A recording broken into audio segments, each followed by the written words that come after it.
The single-handed backhand.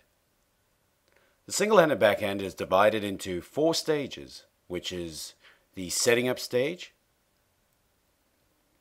the landing stage, the contact point, tracking and follow through. Remember, this is a ground stroke. We're hitting from the baseline. Remember, the court is 3 times longer than it is wide, so our strokes must be the shape of the court. So the first time in the setting up stage, I pivot my shoulders. This is the only time that I'm rotating along this axis. Then I pause, and then I step forward and I swing up in the direction of where I want to hit the ball.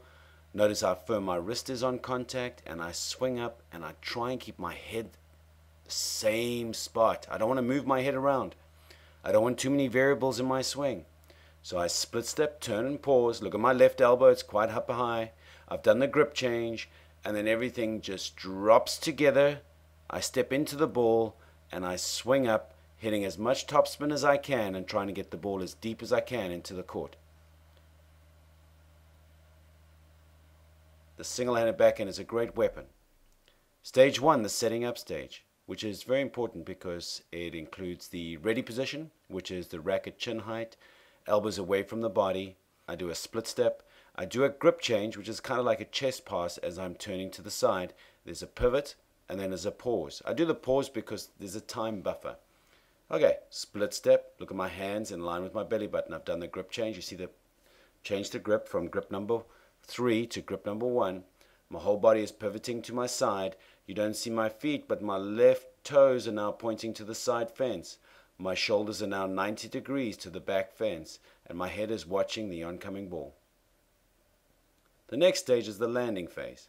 The landing phase is where we use gravity to help us generate racket head speed and to get the ball over the net.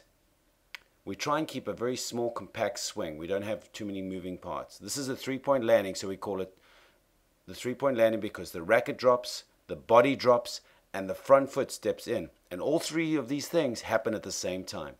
There I've got from my setting up stage, you see my racket dropping slightly closed, my knuckles are facing down, my left knee bends, and my whole body is dropping at the same time. If all the things drop at the same time, it's very good to be nice and synchronized.